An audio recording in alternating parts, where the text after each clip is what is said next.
You've got the look in your eyes.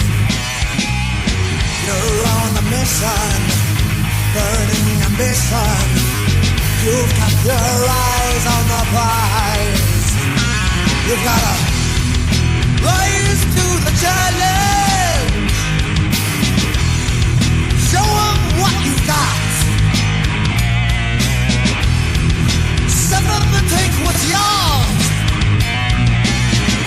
You are kings now, clash of titans.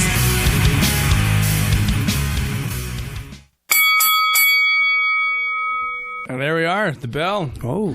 All right, so if you guys are noticing, well, actually, we'll just do it this way first. Quick WrestleMania sign. We got our point to that. Video will probably not out right away. So if the audio is up, give us a little bit to get the video up as well. We are having some computer technical difficulties, if you've seen on the chat. It was tossed around by me mostly is that I was going to eliminate video altogether. It hurt my soul to even say it. It hurt my soul that I was going to do it, but I'm having this computer I have is just not good. So with that being said, I found a little loophole that can get me by when it comes to video, but it's not going to last forever. This laptop is eventually going to give, and I'm trying to preserve it as much as I can, because if I lose this laptop, we lose this show. Because I won't be able to do any audio, any video, nothing. So I'm really, really trying to keep the video alive, because I know a lot of yous are really into it, and I don't want to take it away from you guys, because you guys do like it. With that being said, if you are a fan of the videos and you come every week and you tune in, or even if it's your first time, a lot of work goes into these shows. If you can just give us that subscribe and a like, it would 100% help. Another thing that's kind of frustrating is we're trying to get to that 1,000 mark, and we're kind of just like stuck. Yeah, it's hard. We get a lot of consistent views. I don't know how many of them are, 'cause I don't really look at the analytics of like how many people watching are already subscribed and stuff. Right. I don't want to drive myself crazy. You would think everyone that is watching is subscribed. You would think. But it doesn't always happen that way. But yeah, so if you can hit that subscribe, it definitely helps out. If you want to hit the thumbs up too, go for it. If you're that guy who hits the thumbs down, do that too. It doesn't matter. It doesn't affect anything. Actually, thumbs up do. I actually looked into it. So if you get enough thumbs up, like so if you get like 100 thumbs ups or like 200 thumbs ups, it'll put you in a category that be like, oh, people like this. We'll push your video harder analytics wise. Oh, okay. So it does actually kind of help, but it is what it is. Because like that's why everybody's always like, comment, subscribe. Yeah, but like let's say like you're a news site and you post something with either a Republican or Democrat, and then the rival comes in thumbs down and all. It doesn't mean that that's a bad video. It's just they're being assholes. Like I don't know if I agree. Hopefully maybe the thumbs down. If the thumbs down don't affect, then I guess I'm okay with it. Because that's yeah, like and then like PlayStation, Xbox people are like, oh, I'm just gonna thumbs down that because it's not what I have. It's not based on the content that I like. Yeah, which that ain't right. Well, we're gonna get into that a little bit about drawing the lines on the battlefield, and we may get some thumbs up, thumbs downs because we may hurt people's feelings tonight. It's gonna be like Batista when he went for the. Yeah. To turn Randy Orton down. And if you are a huge fan of the show, I know. Listen, you guys work really hard for your money, the whole nine. We are putting. I'm putting a lot into this show. Obviously, you see, we bought a brand new building. We're not even in a kitchen anymore. Yeah, that's right. We're in a brand new building that has curtains up. I couldn't imagine us being in the same location, just hanging up curtains. We're at our seasonal residence in Hyannisport, Massachusetts. Yeah, and also the banner you're seeing in the background when you do turn the video, or you'll see some photos of the show. That banner, it's going to change every show, so you're going to see that's actually there. That's not CGI. Well, change for the logo of the show. It will be a different one. It'll be 52 shows later. There's 52 banners. Yeah. So each show that banner will be there. Unfortunately, that's the only one that came in so far, so we're going to use it. You can buy that banner, and if you want to support our show, you can buy this banner or much more things. If you go to any of the Facebook pages, or if you just go to the IWEP Network page, every item for sale on all platforms are all on sale on IWEP Network page. So if you want to buy a shirt from any show, it'll all be there. If you just want that one show, go to the Facebook page of that show, hit shop, and the only items on that show will be for that for the respective show. You can buy some T-shirts, hoodies, coffee cups, pillows, socks. Wow. Bags, stickers, posters, canvas wall art. Zubaz. Yeah, there's everything. Fanny pack. Yeah. Yeah, a lot of cool stuff there. So if you definitely want to help support this show, go check out our merch page and help us out. Links are below as well. That being said, tonight we're going to talk about all things wrestling. Not so much independent scene this May, maybe a little bit at the end. Andy will plug if he's wrestling anywhere this weekend. But next week we will do a more showcase show on PBW, which we will be at. What's the name of the show?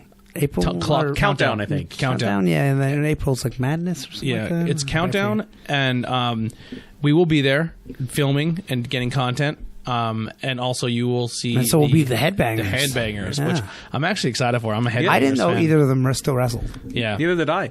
Funny thing, my buddy Jack and I went to a Raw. It was the Raw after the 2000 Royal Rumble, the one with the Cactus Jack Triple H street fight, Okay. and the one where The Rock and the Big Show were the final two. The night after that, the Raw was in Philly, and the section... We were sitting in separate sections from me. I think we could only get like single tickets. And the section that Jack was sitting in, he was sitting next to, I think it was Mosh's girlfriend at the time. Oh, wow. Yeah, it was like a section by the hard camera. Where, Well, like, a lot of the Mosh ended up family turning into a character that he was like a little boy, and he had a mom, and he Beaver Cleavage. and his gear was white underwear with a piss spot in it.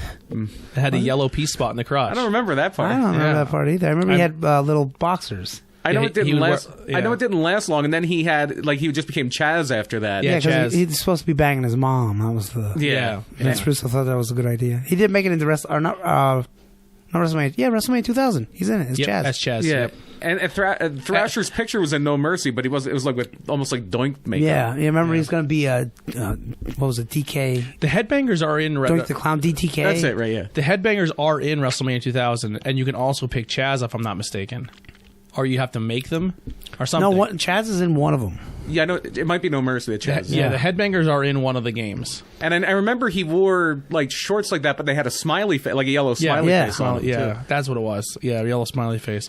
I think the toy just had a yellow circle, and Oh, I always God. said it was a peace spot. Yeah, because Beaver Cleavage, I think he only might have done like 1 or 2 matches with that, and then like they did a backstage interview. He's like, "This is dumb. I'm not doing." Yeah. It was the same thing they did with Dustin Rhodes. He was supposed to be 7 in WCW. Yeah. And they had this weird video. He almost looked like there was this movie Dark City where like these people like bald heads and like completely like pale white faces. Yeah. And he would wear all black and have this big like wide brimmed hat. And there was this one video of him like looking in on a little boy sleeping, and it was like, "Oh, this character supposed to be like a pedophile?" Yeah, or something? yeah.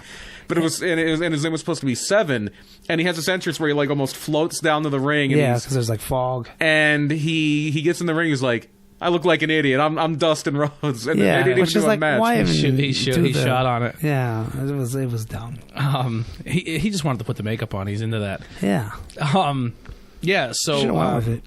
So NWA has new music. What do you guys think of that? First off, Into the Fire's out. I'm Broken's in. I'm excited. I like Into the Fire, but I like they're changing it up too. That's Yeah, I fine. think they're going to change it every couple seasons or so. I liked it. And then, like, I forgot, and at the end, it was like, I'm like, it works. Yeah. And they edit it, like, when it stops, like flashes, like, goes black. Doom, and, doom, yeah. bow, doom, And I was like, doom, this doom. is good. Yeah, Into the Fire fit real good, but this fits pretty good, too. And even in the open, they kind of spliced the video footage in together so it fits with the song really Yeah. well. They did a great job. I on it. think it looks fantastic. I know Tyler said on the chat. He said he does. There were some people, like, I looked at the comments on NWA's thing, it's back and forth. But I mean, change is always something people are kind Yeah. of weird with. every season. Just change it up a little bit. It's yeah, fun. I think It's that's fun. all right. As long as they don't pick any Billy Corgan shitty music.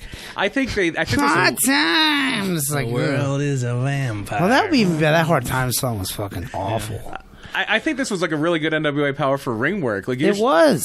I thought the Thunder Rosa Allison Kay match was pretty good. Yeah, it was the longest matches too, and then Caleb Conley versus Conley Matt and- Cross was yeah, awesome. Yeah, that was Yeah. excellent. That was like their first, like, I guess you could say 5-star match. Speaking of Matt Cross, he lost the Retro Mania Yeah. contest. Yeah. Dark Horse won the whole Warhorse, thing. right? Warhorse won the whole thing. I've never seen him wrestle. So I can't say anything. Yeah, about him. so good. I mean, But there's 3 spots left.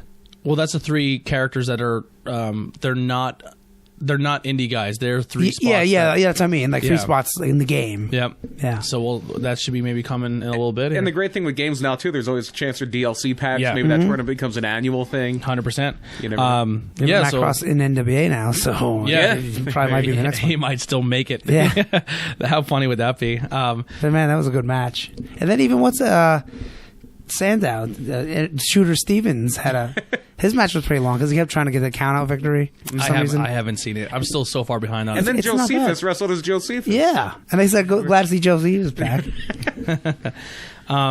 Yeah, and then this Raw, once again, a pretty decent Raw. Yeah, I was good with it. Match-wise was good. I listened to a review of it. It wasn't terrible. I mean, there was I'm some trying to think of anything. some of the segments kind of maybe fell flat here and there, but overall, I didn't think it was awful. If you could buy stock in a wrestler, like not a wrestling company, but a wrestler, I'd be buying a lot of stock in Angel Garza right now. Oh yeah, Angel Garza is going to be a monster, and I think it's smart that they took the belt back off him because he didn't even need it. No. he didn't need it. Who has it now? Oh, Jordan Devlin. Yeah. I know you watched I know we're getting ahead of ourselves, but you watched the Hulu version of NXT. Was the Jordan Devlin? Yeah, that Robert match Bruce was. I like that a match lot. made It was it. Yeah. a great match. So another weird thing.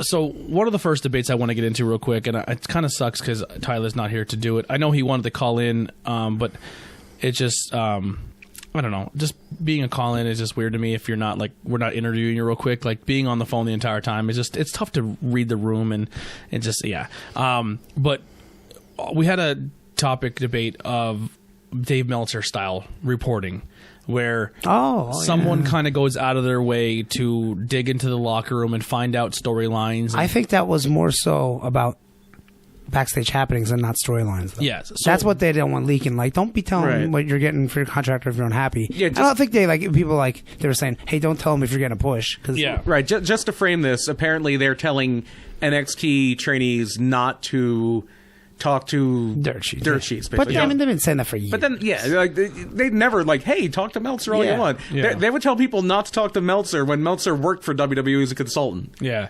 Like- So my thing I want to put out just as a topic between us is how far is too far. Now my I'll just tell my thought and then you guys can say yours. But injuries don't bother me. If someone's hurt, that doesn't bother me. If a guy fails a drug test, doesn't really bother me. Like right now we have a guy Andrade who Samoa Joe too. I went Samoa Joe. I don't think it's a failed test. I think he has legit has a concussion. Really? There was a I rumor. thought they said he had There was a rumor, but I think he's wellness policy too. Yeah. So wellness policies don't bother me. Well, WWE reports those themselves. Yeah, they announced Injuries them, yeah. don't bother me.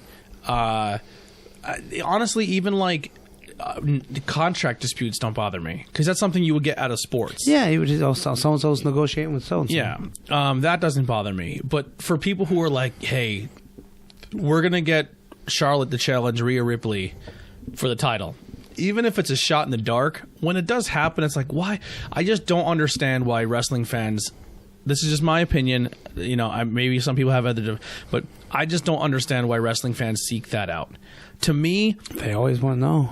it bothers me. Like, imagine It if doesn't bother me. Imagine if I was a reporter and all my job was to try to fucking sneak onto movie sets and ruin endings. I'm sure there's a website that probably You know what I mean? Like, exists. but people seek that out. They Like, do. But my one friend would like that. We'd be in a movie, he'd be like, "Tell me what happens." yeah. So I mean, there's just some people that There- they need to know before it happens. I don't think it's around anymore, but there was a website for TV. It was called spoilerfix.com. Okay, yeah, like moviespoilers.net or something. I personally don't get it, and I to me, I think I know I'm a mark or I'm a kayfabe nerd or whatever, but that's what I like about wrestling.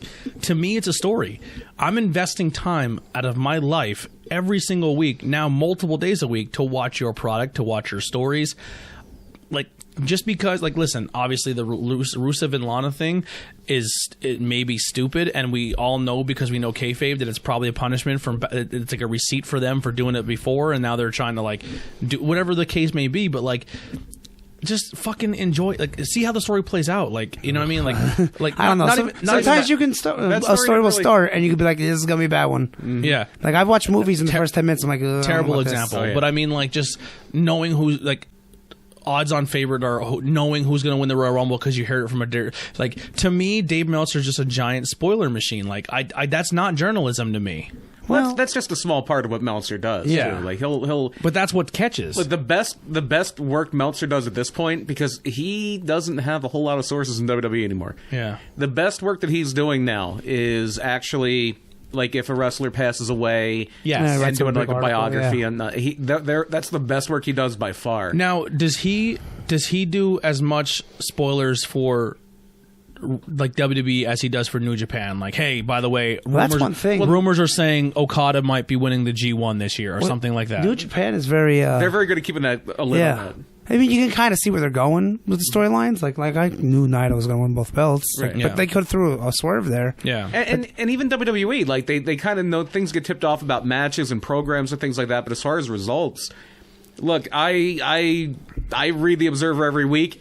I'm on their forum all the time. I'm a moderator on their forum. Yeah. If Meltzer had everything that was happening, I do well on those pro wrestling scorecards. I would have every winner every time, and I don't, because it's not like Dave Meltzer's like Eric Bischoff on Nitro back then. This guy's going to win this match, because he doesn't know, for one thing. I mean, you can get a lot of times they do guess still, or it's kind of easy to see. Like you could say, oh, I rumored Bianca Belair and is now going to be 3-way at WrestleMania Charlotte, and I could see that from watching the show, and I could not see if you're figuring, maybe you're figuring it out, watching the story is one thing. Yeah. But if you're actively seeking, hopefully, like a backstage teaser or a tip off, right? I don't know.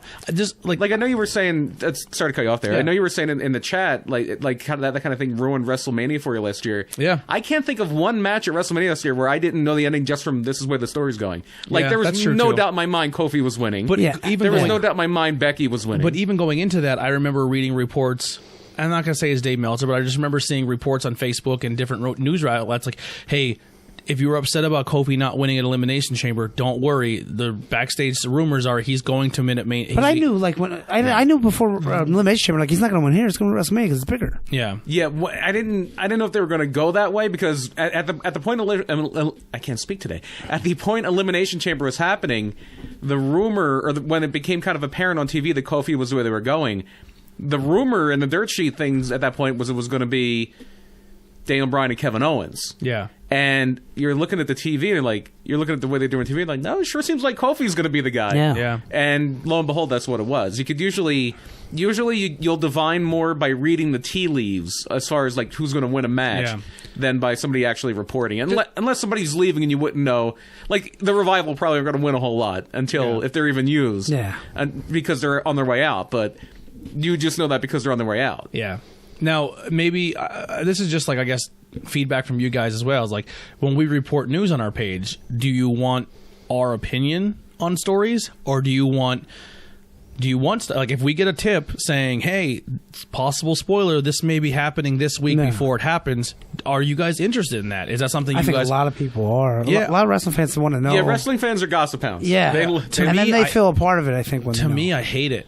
I hate it.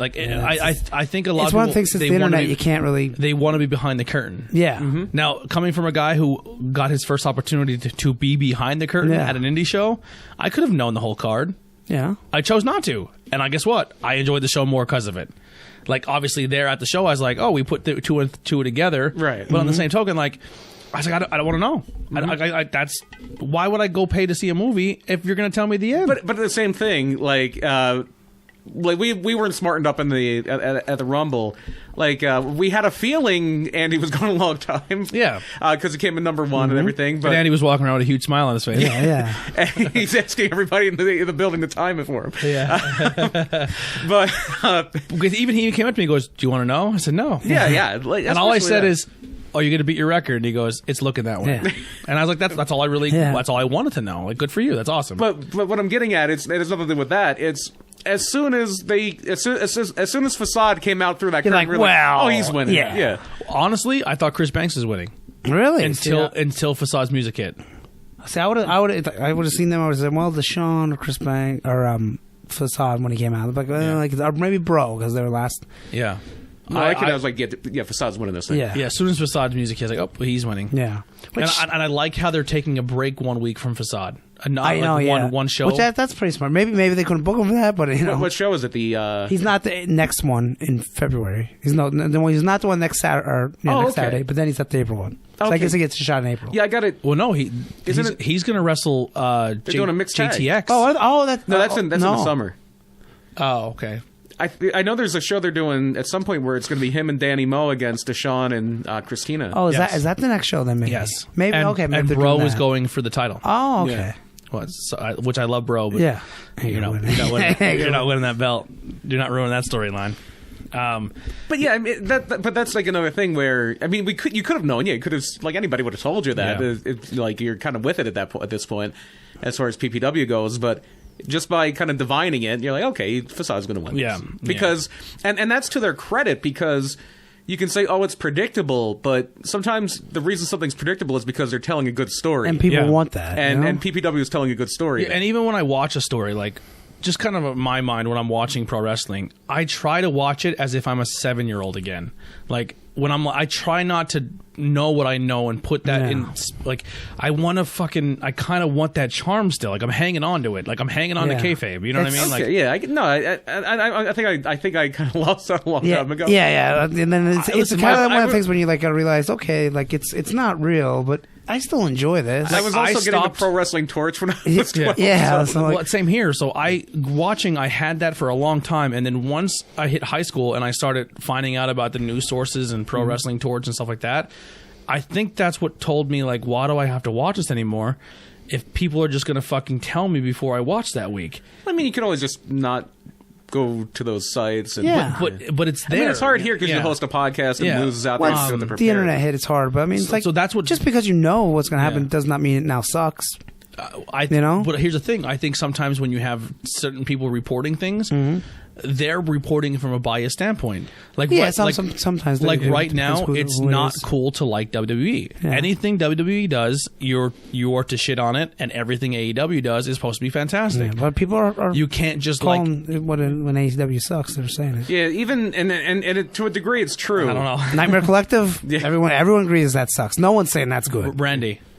Yeah, that's horrible. Yeah, no one's saying that's good. No. Dark Order, no one's saying that's good. I am. I think this new angle they're taking on me. It's starting to turn around finally. I'm interested. And if Matt Hardy's the leader, that immediately turns around. Yeah. If Brody Lee's the leader, it's like, It's a good wrestler, but he's not a talker. Or what if we'll get to it? We'll get to it. See, I'm excited about the. But people are, and then like the women's division, like there's no one out there saying AEW's women's division kicks ass. Yeah, they take their lumps. I mean, people like kind of will be very complimentary, and when they say people love AEW, it's the people are very complimentary on Jericho and the Young Bucks, and Kenny. They're more complimentary of what they've done for the actual sport and not so much of the product. Well, not only that, but those guys are all really good at what they do. Kenny's it's kind of like if your mom watches your show and you're like, she's like, I'm gonna support. They're so good. Like, you kind of develop that love for the elite because you're like, man, what they've done for wrestling is fantastic. And even if they do something bad, you're like, but they're the elite. Like, we can let them pass. I've never been the biggest Bucks fan. Like, I get it, but I wasn't. I'm still, when they're in the ring, I think they're very talented, but I think a lot of it is just their style of wrestling is not something I'm into. Yeah. Which one's the really... Matt is the really good one? Nick is better. Nick, the blondish one. Yeah, Nick... If Nick was a singles wrestler, Nick would be... Yeah, I like the darker haired one. Really? The one with the dark sideburns? Yeah, Matt's Matt. I like Matt. See, I think Nick's a better in-ring wrestler. I think Matt has better personality. Yeah, probably, Yeah. I think because he's always like angry and Nick's more like into it. Yeah. So Raw, we'll just I'm not going to go over every single thing that happened. If you watched it, if you didn't, go back and watch it. But overall, I didn't think it was a terrible show. So here's the thing we're going to do realistically more often now. There's so many different review shows out there, right? So what I want to do that we're going to kick around is we're going to come up with like 4 or 5 different weekly awards, and it's just going to be for Wednesday night because I think it's not fair to really talk and dive into that Raw, but then we record on Thursday and then SmackDown happens. Yeah. So we're kind of just not eliminating Raw, but if something insane happens or happens the week before on SmackDown, but what happens is once you see SmackDown, we see SmackDown on Friday, then we see Raw on Monday, AEW Dark or NWA Power on Tuesday, NXT, and then we get hit with fucking Big Wednesday. By Thursday, we just want to talk about what Wednesday happened. Right. So I think diving into Wednesday more would be more fun. Like, and we'll do a thing like which program had the better match, the best match and the worst match. Who had the best storyline going into the week before? Who had the worst storyline? Okay. Like, what are you more interested in turning into next week, and what are you not so much into? Yeah. Who had the best promo? And if there's anything else out there that you can throw out there, like best surprise of the night. The biggest dud of the night, like who you thought was going to be good, maybe not. Like, we'll come up with fun little things and we'll have like a little scorecard. It's because it's not always about the ratings. It really comes down to who has a better show. And I don't care about the ratings. Apparently, they both did better. yeah, they did. were both up. AEW was really close. They were over 900,000 again. Yeah. And NXT just seems to be they have their zone. They're usually at the bare minimum like 670,000, on the high end a little under 800,000. AEW seems to fluctuate a lot more, but they do better 18 to 49-year-olds, and 18 to 49-year-olds are more erratic and unpredictable. Yeah. Where if you're over 50, you're pretty much set in your So your way. wrestling's Monday, and you're watching no matter what. Black G's is going to be at High Tension Wrestling. He was Sabian, right? Yeah, And they had a group called Blackout in CZW I think years it ago. was Sabian. Yeah, he Dude, wrestled. that's a good fucking roster so far. Yeah, That's a real. they're building some. Sorry, good I just people literally there. turned to my Instagram. And It was Ruckus, Sabian, Eddie Kingston, Joker. yeah. Black Jake- G's was Sabian. I forget the white dude's name. They were a group of all black guys, and they had a shirt. It looked like Run DMC logo, but said Blackout, like BLK. Oh, nice. Yeah. So Except I'm there was one white gonna guy. kind of go through for high Marino. tension real quick. Yeah, right. Chrissy Riviera. So we're gonna have doing backstage interviews and possibly in-ring interviews and stuff. Felicia Rose. Oh, she's there. Yeah, Yeah, she's gonna be like backstage. Hopefully, she joins us on the post show. Yeah. I'm sure she will. Yeah, I'm excited to work with her. Ray Jazz is going to be coming. yeah. to That's like High Tension the Wrestling. only guy I'm not familiar with at all. He's an NCAA All-American wrestler who holds the school record for most wins at 149 and a single season record at 49. And he had an appearance on 205 Live under his belt already, and now he's wrestling for High Tension. Wow. So High Tension, for those who don't know, is an up and coming wrestling promotion that we're going to be a part of. Yeah, Lee Support, baby. Yep. And then we have Family Grand Prix. Family Grand Prix for. How's that called? Family Grand Prix. Yep. Deshaun Pratt is going to be part of High Tension, which super excited for. I will go. That guy I'll watch anywhere. He's fucking fantastic. He's phenomenal. Another great talent, Bro Keller, part of High Tension. Another great talent, fun, King Leon. Yeah, I haven't seen him in a while. King Leon's going to be there. They're going to have Raz Lighting doing their lighting shows. They're going to have. I got to say Facade, Sean Carr. It's like Yeah. the list is really stacked. Yeah, so then we'll also have the Tornado Tech podcast Hey, there, yeah. and there's us three faces. Then right after is Facade, and then we're gonna have the Boogeyman is gonna be their first special guest. Yeah. He was the first one announced. Connie Mink, Corinne. Corinne Mink is going to be their first female talent. I'm not familiar with her, so there I lie. Johnny Moran. Yes. You having some run-ins with Johnny. Yeah.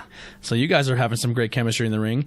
Tunka? I think it's Tuka Amir. Toka Amir. I believe he's at PPW once or twice. Yep. He'll be there. And I might be confused. He might be a Chikara trainee. I'm not sure. I think he is. I Yeah, think, I think we were he talking is. to Alex at the PPW show. I think Tukamir is a Chicago Yeah, I think he was at ACW last. This dude show. has the craziest tattoos I've ever seen in my life. Black Storm. He's a giant devil. Let me see him. That literally goes Oh, that guy. Yeah, his entire torso. I think his name is Blackstrom. Blackstrom. Black's, Yeah. okay. He looks. So he fucking- wrestled in Excellence. I know they were booking him. He looks fantastic. I have never seen him wrestle, but yeah, his like is that his like tattoo comes up his head. Like up right up his head. Then he has a huge body piece.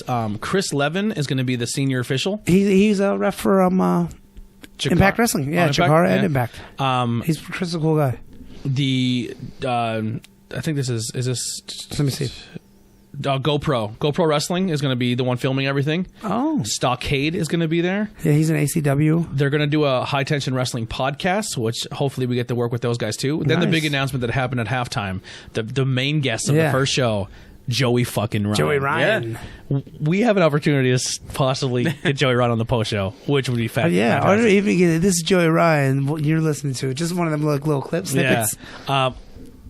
If he offered you a lollipop, would you eat it? I'm doing Hey, it. come on, he has two pairs of tights. I would 100% eat it.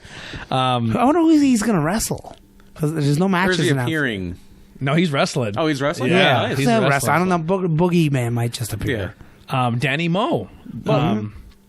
I And believe then- Christina's on the roster too. Christina Marie. One of the biggest announcements for me that I'm super excited, Sean Carr. Yeah, I love He what- just got announced yesterday. Yeah, I love watching that dude wrestle. He's fucking fantastic. And then Black G's is the last announcement Oh, wow. so far. So there's more to come. Yeah. Actually, they did announce Sambo's show, but it's not on their Instagram. Oh, okay. Yeah, it's on their Facebook. They- Oh yeah, they yeah. I was did gonna say yeah, they announce did Sambo. announce it. There may be they posted another a promo. There may be another high-powered tag team. coming. Yeah, yeah, We don't know who. I don't want to point any elbows. yeah. But We'll see. We'll see what I happens. don't know, but that's so far it's so good. You know? Yeah. Like everyone's pretty good so far. Yeah, it's fucking gonna be a fun roster. I'm excited. And I'm glad we're a part of it. May 5th, May 2nd, May 2nd. May 2nd. Yep, at the Aussies. Fun, Oh, it's not fun Family Grand Prix anymore. It used to be Aussies, Fun Center. Aussies Fun Center. Right on Route 61. You can't miss it going to Reading. Yes. Eastport, So the Pennsylvania. People's Tramp and Joey Ryan. Yeah, they got to put them together. Love They it. should have a go-kart race. Them And the there's a diner right next to it, and the food is actually really good. Oh my there. god! Oh, go-kart race. Yeah. Fucking podcast versus podcast. I don't think I'll fit in those fucking carts. I don't know if they're fucking big enough. I think they have adult and kid sizes. Okay, I then believe so. maybe. I look like one of the McGuire twins. One of those guys are twins. You're like Bowser when Bowser's in Mario Kart. The cart, the old school Super Nintendo Bowser was this big, and the cart was like And a Donkey shoe. Kong, too. Yeah, Donkey Kong. Yeah, he has a shoe on him. So yeah, we're not going to. So there's some indie talk right there. Yeah, we'll get a little. So yeah, I just open up the thing and I seen it. We're not going to do our best promo, but I mean we'll kind of dive into it. But we're not going to. This is not official this week. Mm-hmm. So for NXT, we'll bounce back and forth between NXT, AEW. AEW opens up with was it the tag match? Moxley. I missed. Moxley I was taking a promo. show, so I missed the No, it was first Moxley 15 match. It minutes. was one of the LAX guys. Yeah, Yeah. I heard. Yeah, I listened to a The review. one and with the he- big hair. Yeah, Yeah, is that Santana? I don't know. Yeah. I don't know which was which. yeah, it hard took me time. years to figure out when they could Matt. Jericho was fantastic on commentary. He was I funny. imagine, yeah. And Guevara was funny on commentary. Then Moxley wins, and then at the very end, he takes the keys out of his pocket to the car, puts it between his knuckles, and punches what's in the punches Santana or It was the other one. I think it was. I think it The might have. short-haired one because he had a patch on later. yeah, in the eye. And now they're doing an eye for an eye match next week. Yes. Does like the winner get to take out the other eye? Yeah. Yeah, like So it's gonna be blind then. yeah, it's hilarious. And then NXT opened with Promo. promo. Was it the Finn Balor? No, Matt Riddle and Pete Dunne came out in the Broserweight mobile. And they had the confrontation. Yeah. So it's with, clear, like, if they don't win the tag belts, Pete Dunne turns on them, right? That's where it's going to go, unless they win the tag belts. But then after, when they lose Yeah, them, yeah, it's- they could be chat. I have a do you feeling. do you think Undisputed Era drops everything and going into Mania as a main roster stable? Yes.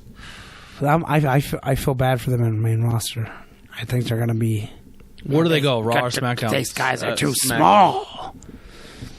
That's what's going to happen. If Joe is hurt again,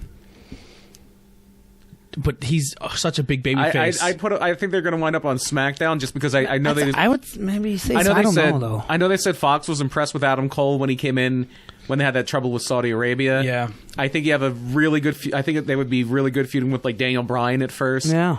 And you already have this Seth Rollins group over on Raw, so you don't need two groups like that. Two heel stables. Yeah. So if they, I mean, I just go up, really want fucking Kevin Owens in their stable, but it's never going to happen. if they do go up, then maybe I think it would be SmackDown, but maybe they stay in NXT. Yeah. Because I don't think they have any interest right now in making NXT weaker, and Yeah. you definitely do weaken. Especially, when you're up against AEW. But they may do a thing where they just kind of dip and they lose all the titles. Yeah, because they're at the point now where they've made too many enemies to the point Yeah. where anytime they try to run ram shit, they're going to be shut down because everyone's after them. And Roddy already lost his, so Yeah. they don't have that whole thing where they have to stranglehold anymore. Yeah. And I mean, I could see maybe Cole keeping the title until possibly the takeover before WrestleMania. Maybe he loses it to Velveteen Dream. Maybe he loses it to Ciampa. Who knows? Yeah. Yeah, I don't know. Then the Dream came back. That was pretty cool. But I was like, well, he's fighting them all off, but it's okay because he just came back. So a lot of people said it looked super sloppy, but I think it looked exactly what it needed to look So like. I guess Because, for 4 people versus 1. yeah, he was a fucking wild Yeah, man it's swinging wild, yeah. And I love the Rick Rude ties. with his pants Yeah. around his ankles. Yeah, I couldn't get him off. And he had Marina, He had- Roddy's wife, and the baby on his pants. And then on the back it said, "Call me up, Yeah. Maria or Marina." I was like, that's pretty good. well, that's spoiler alert. That happened at the end of NXT. And I love that Dream does that because he'll do a lot of throwbacks. He had the Hogan tights before these. And they did the whole Rick Rude pose. Yeah. Like, Yeah. The whole Well, the thrust. that's like one of the most famous things Rude ever did was when he had Jake Roberts, Jake Roberts' wife on his tights. And did he do it with Warrior, he had Warrior and the belt on and stuff, yeah. One of my favorite tights that he had, it was in WCW, and it was a picture. Wasn't the one tights? I'm sorry to cut you off. It wasn't the one tights of. Wasn't Jake the Snake's wife and like her mouth was like kissing at his crotch? Her whole face was on his right, crotch. Yeah, it was right there, so he's like And swirling. didn't she look surprised too? Like there was an oral sex joke to it. Pretty Of much. course, yeah. yeah. Well, yeah, her face is like on his crotch. Yeah, and then Jake runs out and pulls his pants down, and obviously he's wearing like stuff under it, but they blur it out on TV, like they Yeah. put a big censored bar over it. Those were fun times back in the day. Why don't they recreate that? The angles lasted back then because angles meant more back then because they did like one every 2 months instead of 3 a show. Yeah. And the tights I'm talking about in WCW, they had like Flair and Sting and the ones that Fifi was on the one. Well, this one was just all these different like baby faces, and there was a big thing on the back that said "Beat 'em all." Love it. We'll just stick with NXT here while we're here. Promo. That Johnny Gargano Finn Balor promo was heat. That was fire. The sit down one. I thought that was pretty. And he's good, like, "I'm going to kill you, Johnny." When you lose to Bobby Lashley every week on Raw, he's like, I hope this intensity Finn Balor comes because if that one that went up to the main roster and got his ass kicked every week comes, you're in trouble, by buddy. Bobby Lashley. Lately, it's been like shooting Finn Balor because he's always like talking about like behind the scenes stuff, kind of subtly. Oh, he ain't coming here. Yeah, so good, great promo. I'm trying to think. The women's match wasn't terrible. I think they edited that one out. Mercedes. And, Yep, they definitely edited that out. Well, listen, anything Mercedes does, I'm going to try to put it over. Who'd she wrestle? It's on the tip of my tongue. Like Aaliyah or something like that? No. Like a jobber? Oh, the girl who, the Ninja Warrior girl. Casey Catanzaro, yeah. Well, I think she's too small. She is. Yeah, she's too small. Mercedes took it to her. And then, who else? I'm pulling up the results now. Yeah, but guys, I see my. Dijak beat Damian Priest. Yeah. Priest. That was all right. At the very end, they pretty much said that next week on NXT, Dijak and Keith Lee will go for the belt. Yeah. Cool little handshake there, a little show of respect. Man, I don't know if Brian got in my head, man. But people are coming over to my side. It's happening everywhere. I'm noticing it. Man, people are coming to my side on this. I don't want to be the guy, but he cut off who's the English guy? Nigel. He cut him off like Morrow. 15 fucking times. Really? Yeah. Oh, jeez. Like he kept trying to say about like Ciampa was selling a knee injury, and every single time he tried to get out the knee injury. We're wrong, by the way. Sorry, I don't know why I didn't think of this. It wasn't Damian Priest. He beat Killian Dane. Yeah. Didn't Damian Priest come out though? Then no. Oh, I thought he did. I beat him the week before. Yeah. He kept trying to talk about Cole selling his knee, and he kept just saying no. They kept just cutting him off bad. Like that Nigel guy didn't get a word in edgewise, and it was a lot. Just one. I didn't even know. One of those London clotheslines. Yeah. Take care of that right away. What else we got in that card? We had. Well, I think at this point there was the. I'll pull up AEW. Yeah, I'm trying to get like a chronological results thing here. There was Jordan Devlin versus Jordan Devlin. The next match was Jordan Devlin and Tyler Breeze in a non-title match. I don't. Tyler Breeze. I don't think he's that good. I think he's solid. Yeah, he's solid, but he's not like blowaway. I don't want to watch him. To me, he's a guy who can put it between the ropes. And I like that. Yeah, but honestly, I think you and Tyler Breeze would be a fantastic match. See, I see Tyler Breeze and like not against him, but I wouldn't buy the best of Tyler Breeze DVD. You know what I mean? I agree. Like I buy the best of Dan O'Brien, but I mean, Well, it would have the only Liger match ever. That's true. Yeah, I don't mind him at all. I think he's fun between the ropes. I think he's great at doing a character. I was never into him. Go ahead. Sorry. Go ahead. No, go ahead. We forgot one of my one match I loved was Angel Garza beating Isaiah Swerve Scott. That was the opener. Edited out? Fantastic match. I would love to sit down and see why stuff gets edited out and why it doesn't. I don't know. And why they even do it in the first place. They're fucking up if that's what they're taking out. And then he gets on the mic and he says he beat Swerve. He beat his cousin. He beat a legend named Rey Mysterio. He never got beat for his title, and he wants it back. So it seems like they're building a Swerve and Devlin. Yeah. Because Swerve was the one who cost the title to him, right? That's the angle they were doing. Well, Swerve got pinned. Yeah, it was a four-way. Swerve's the one who got pinned, so he had to redeem Swerve, and now he wants his shot back at his belt. And then they did a thing backstage where the Undisputed, they were looking for Ciampa, and there's some guy backstage for some reason getting a haircut. Yeah, I seen that. And I was like, what? And Roddy, it's just some dude, Roddy shaved his head, which is hilarious. Well, he kind of just gave him one, like, here you go with this. Heidi she's like, she watched this, and she's like, they're fucking bullies. And I said, yeah, they're bad guys. Yeah. And she's like, why do you like them? And I was like, because they're funny. And she's like, I no longer like them. She's like, they are bullies. Well, that's the whole. They're supposed to be that. Exactly. See, Heidi is the epitome of me as 7 years old watching wrestling. Like, I love watching it with her because she hits all those points that you're supposed to hit. Right. Like the ones that go over our head. Yeah. You know what I mean? So my belt's all tangled there. Yeah. So like hearing her views of wrestling, and I don't correct her. Like, well, this is why. I'm like, oh, cool. I just let her go because I don't want to bring her in on it. You know what I mean? Yeah. Like, I think that's a cool way, like a pure way to watch wrestling. It is, yeah. The people, they're oblivious to everything. You also had the three person promo with Bianca and Rhea Fantastic. and Charlotte. Man, Yeah, I thought those were good. second best The promo whole of the when night. Charlotte's like, Yeah. Step back and go fix your braid. yeah, just kind of pushing her to the side. I was like, that's funny. I'll say what. Bianca was hamming it up a little too much. Yeah, that's what I thought. Like, Yeah. and she's like back, and like, well, you have a mic, just talk. Yeah. Like, But it worked because Rhea Ripley is the hottest thing on planet Earth right now. Charlotte is pretty hot, or she is hot. She is heel heat, and then you had Bianca Belair getting a huge chant by the NXT crowd yeah. over both of them. and they beat up Charlotte. And, yeah, they said Charlotte's boobies almost came out there. Yeah, and they because I was said- like, they're gonna fall out, and it's just like, oops. I was like, Yeah. whoa. You see, one thing you forgot is Yeah. we are NXT. Yeah, man. Like, don't come in here and talk shit. And they fucked her up. It was, which I like that continuity. I'm down for. I think their match at Portland is going to be fire. I think. Yeah. I think Portland's going to be a great That fucking should be, card. yeah. They also announced the street fight for with Dakota Kai and Tegan Knox. Oh, okay. I'm not interested in that. Really? Really? Dakota Kai's the heel, right? She's the bad guy. She does not do it for me. Okay. She doesn't do it for me. I like her, but I I thought don't, the turn was really good. I think It I was, like but the whole like sour milk face the whole time. yeah, she always has that. I hate it. I don't think she's very experienced. She's not a good heel. She's not good at being a heel. Yeah. She's like Bailey being a heel. Like she's Yeah, just, Bailey sucks as a heel. She's trying to like man, it's not good. Tegan's a really good wrestler, though. So Yeah. that should be a pretty good match. Make Baby a heel and put her in booty shorts. There you go. Give her Alexa yeah. Bliss's pants. Yeah, there you go with that little bit of ass sticking out. A little bit of ass. No, with a little bit sticking out. Like, you can't have the whole ass thing. This is the 90s. It wouldn't be a little bit. That's hard to contain that Bailey Just a butt. boop. That's most girls. Not trying to sound creepy, but you put them in pants like that. Yeah. It kind of takes away from it. Where Bailey is like you can't even. Yeah, it Bailey can't has- even be contained. A lot of ass on her. People would forget who Tony Storm was if Bailey put hot pants on. That's the truth. And Tony Storm has some ass hanging out. Yeah. And then the main event for NXT was I thought it was very good. Yeah. six-man tag Undisputed Era against Matt Riddle, Pete Dunne, and Tommaso Ciampa. Fun match. And they're basically it's 3-on-4 because Roddy's there the whole time. Yeah. And they just comes at the end and throws that knee and gets disqualified. Yep. Fun match. But then it sets up him and Dream though. Yep. 'Cause And then Dream really- comes out at the end and That's who he wrestled when he got hurt. And- So they're doing that. Speaking of fucking Morrow, he's spray painting a UE, and he's obviously spray painting an X. Yeah. It's like he's just putting. That was some bright spray paint. it was very bright. It reminded me when, like, I think it was Hogan would spray paint a yellow streak down Yeah, I Randy remember that. Savage's back. Yeah. That'd have been funny.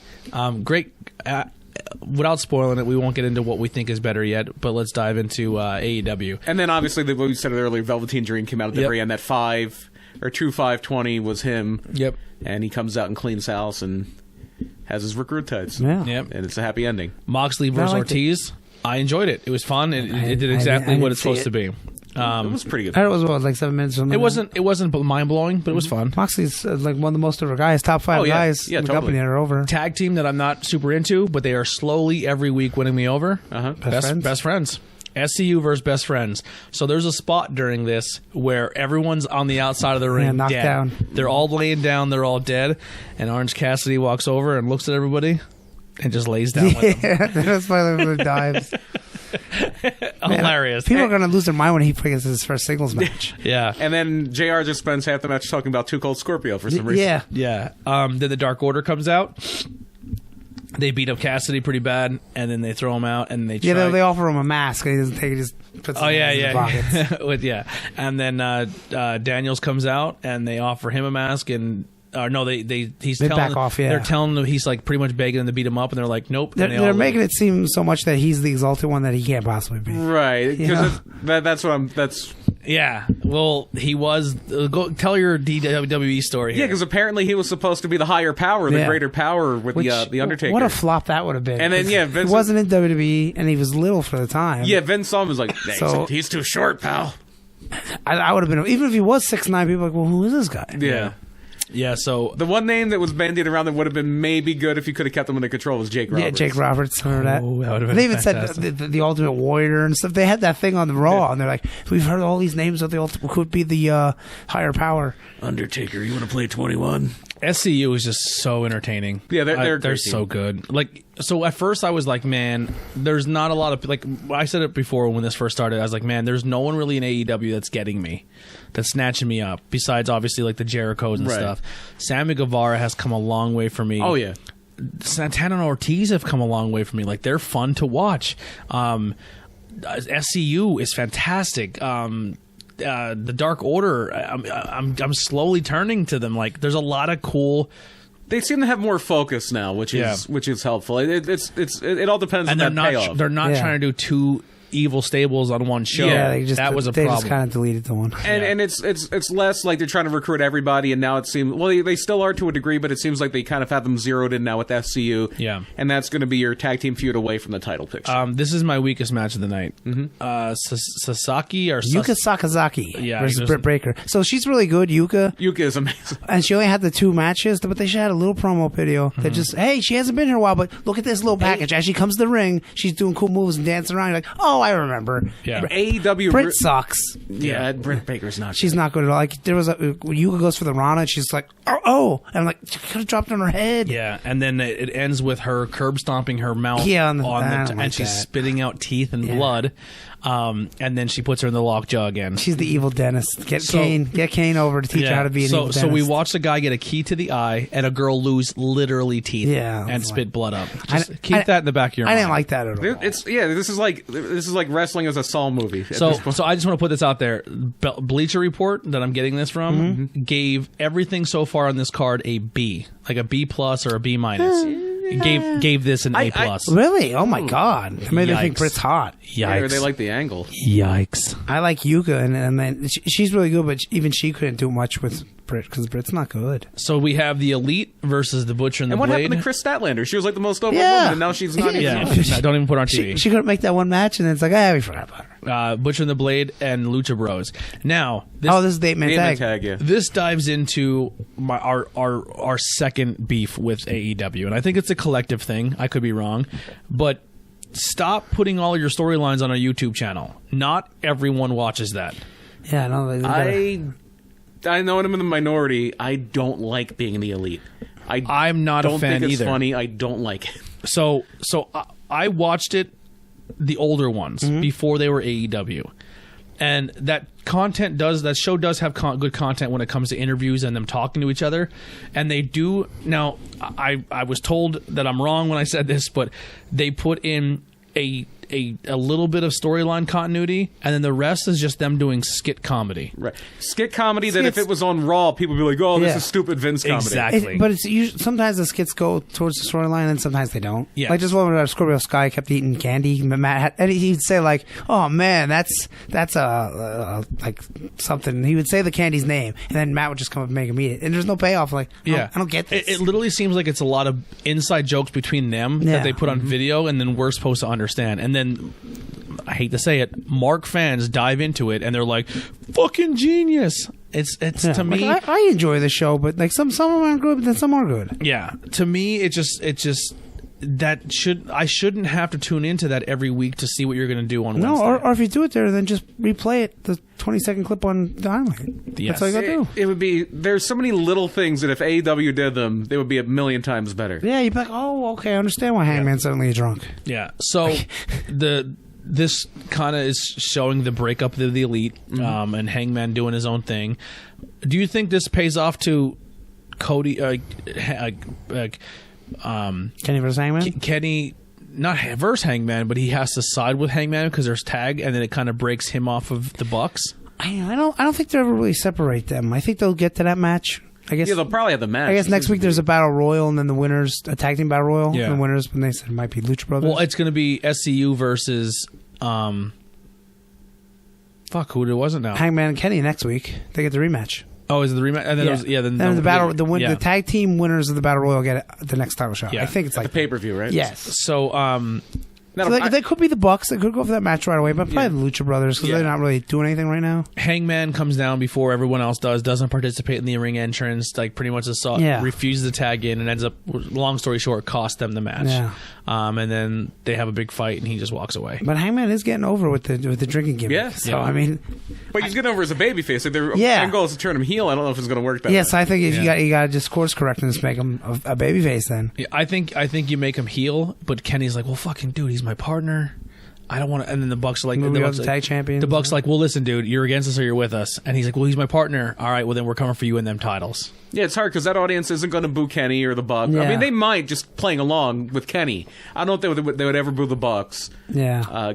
Cody, I mean, he already was kind of the heel in that group. Yeah. At that point, but now he wants to be Dusty. So Oh, does he ever? I don't think he's going to wind up being a heel anytime soon. Another match that on paper I think a lot of people might not have liked. I'm slowly becoming a Janela fan, man. I like this one. I was a little zoned out on. He works hard. Yeah. Janela versus Kip Sabian. It wasn't bad, but I thought it was a fun match. Didn't really care. I thought it was fun. That's one thing we should bring up. Is speaking of indie, Spring Break 4 is looking like a lot of fun. Yeah. You have Tony Deppen and Alex Shelley who's announced for that. You have Minoru Suzuki and Orange Cassidy. Yeah, that's the match I want to see. If you're an outside source and you're not someone local and you're like, who's this Tony Deppen guy they keep talking about? Go look him up. Yeah. I'm telling you, get on the Tony Deppen train now because it's about to leave the station. The first match I saw of his was a GCW thing. It was the same show where Arquette wrestled Nick Gage. Oh, my. And it was Deppen and Jungle Boy, and it was the first time I saw either of them. So I want to start watching GCW. I do. And then I just seen this thing where they had a board full of knives and they slammed a guy on it and fucked him up bad. It's deathmatch wrestling. I seen that clip. I was like, I'm not watching that. I can't. I don't think they're all death matches though. No, they'll have matches like that with certain guys. Like Nick Gage will do matches like that. Jake Lloyd. Death matches do nothing for me. No, I was never death match person. Yeah, I mean, hardcore stuff is fine. Yeah, death matches, it's nothing I was really. I just look at two guys who are probably getting Nonsense. paid a couple $100 to fucking Maybe not even that. Yeah. to fucking get body slammed on Like, butcher knives. I don't think they're getting paid enough to cover what their hospital bills would be. No. Yeah. And that's like, what are you doing it? Yeah, you get your name out there, but then that's all you're going to do. But like, the Janela show isn't really that. They might like if Nick yeah, Gage, Spring Break is more goofy stuff. If Nick Gage has a match, like the last time they did two shows. The one show he wrestled Otani, Shinjiro Otani, because that's like his idol, which is like, you're a deathmatch guy, you love Otani. Right. And that wasn't deathmatch at all, because Otani's not going to do that shit. Yeah. And then the other one he wrestled, I think Jake, no, there was another match on that show where it was Jake Lloyd and somebody else, and they had a death match, but it wasn't anything with like people going through glass and light tubes. And, and then, but the Janelle stuff is comedy. It's like, what if we did this and this? It's crazy stuff like that. Yeah. And like Chikara for adults. Exactly, yeah. This is completely off topic, but it's another news thing just popped in my head. Your old stomping grounds coming back. JSW, yeah. They JSW messaged me, yeah. So that's the 29th. They're run a show. Are you going to be there? Yeah, the Plains are in Plains, PA, the True Mill, where True Wrestling runs at. Because the owner John February Salinas, 29th? yes, Oh, that's the same night as the AEW pay-per-view. Is it Saturday? Yeah. We're going to GCW, but I'm going to GSW. So it was Garden State Wrestling was in Jersey, and then moved to Pennsylvania and became Grand Slam Wrestling. Because obviously it wouldn't make any sense. I want to go. Because the Plains isn't bad. It's a nice the other thing they have over there at True Mill. The other thing you were bringing up, we were talking about before the show. I know we brought up next weekend is PPW. We have plenty of time on the way home to do their car show. We don't have to rush it. Yeah. Backbreakers said who was doing a show on the 15th, right? Yeah, that's up in Mayfield, PA. Yeah. El Paso, Scranton a little bit. So yeah, GSW. I then a lot of people going to be there. Seems like it's a great time for indie wrestling in this area. Maybe Ace Austin will be there. Who? Yeah, I say Ace Austin.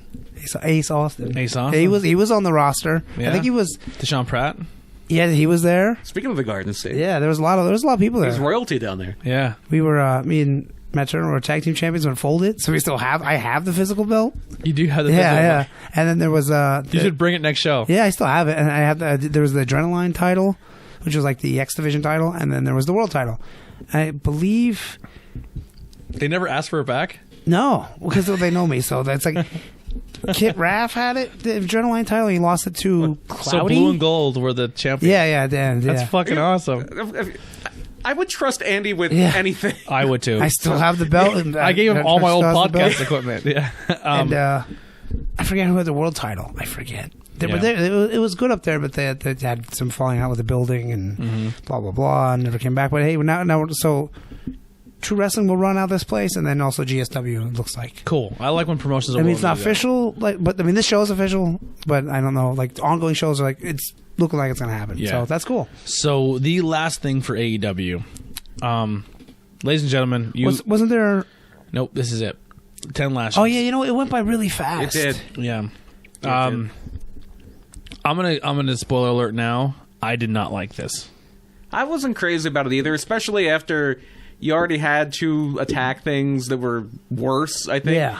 If you told me, like, look, something bad's going to happen. I'm either going to hit you in the eye with a key, I'm going to knock your teeth out, or I'm going to hit you 10 times with a belt.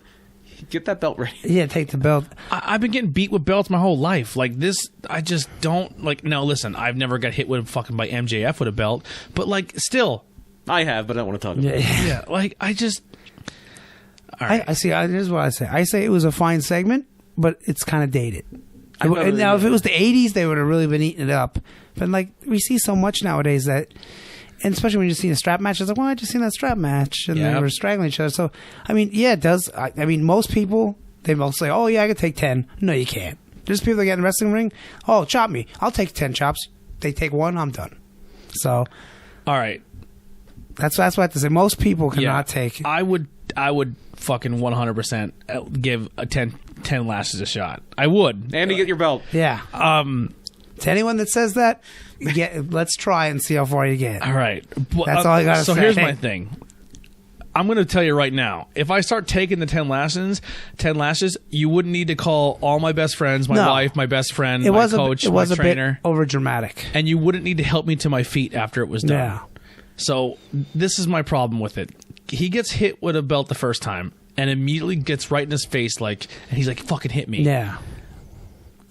So my theory is if my mentality going into this is if I last all 10 of these these hits, I get to fight you when we're done. Yeah, well, you get the match. Yeah. Right? He has to beat Wardlow now. Too. Yeah. That's this is He has here's to do the thing. Two things. And then I get hit with this true. belt. I got to go fight this dude. That dude is fucked because I went through this and I couldn't retaliate. You're fucked. Yeah, yeah. So in my mind, I'm sorry if I'm talking too much here, but by the end of this, Cody needed to be helped to his feet. Every single fucking person in the locker room had to run to the ring to fucking, oh my God, Kenny's getting hit with a belt. Now, if they would have hit him with a cat of nine tails or a fucking big leather strap or like a kendo stick, I don't know. I think from being hit with both, I would take the kendo stick over a belt. Really? Yes. But kendo stick can pinch your skin.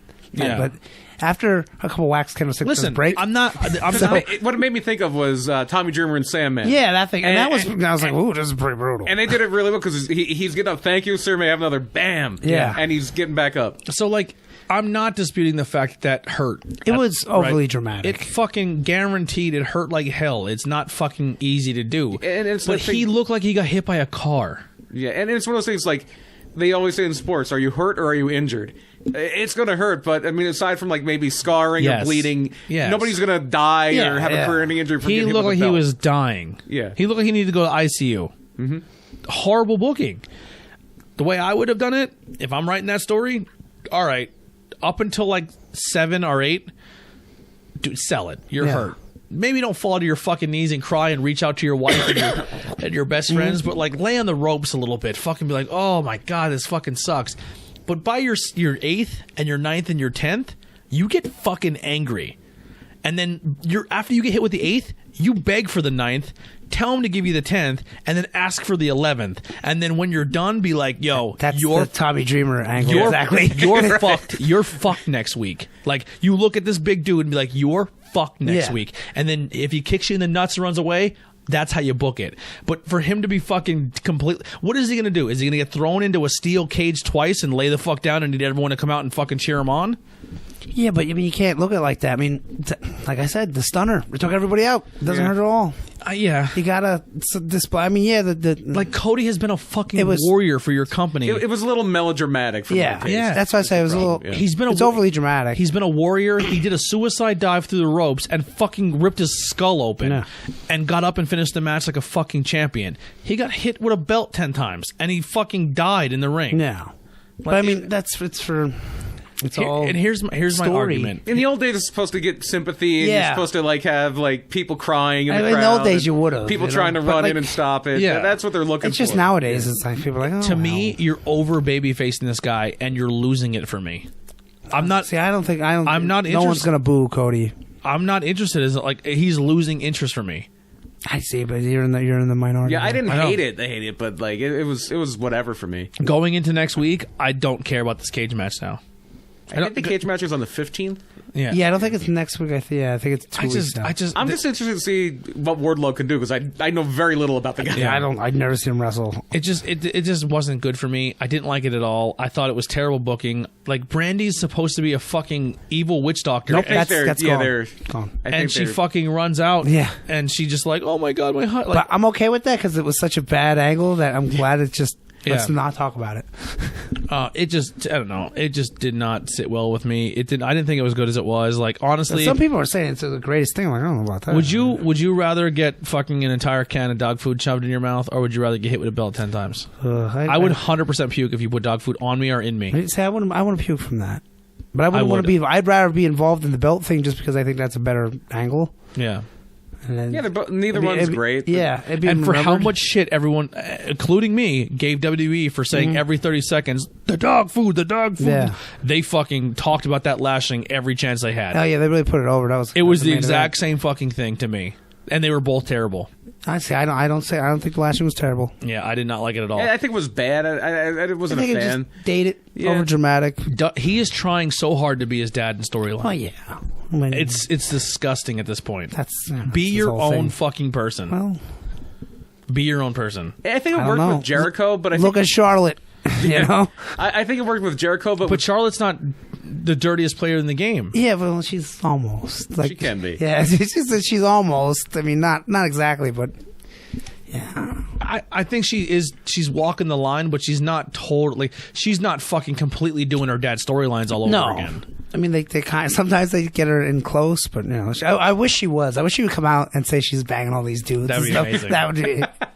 And you dudes can come to room 419 And you eat at the this Hyatt. pussy. Yeah, Just if do you what can they- handle this. just do what they did with Tess and those girls on the Impact. Yeah, show. that would be It's like awesome. a throwback.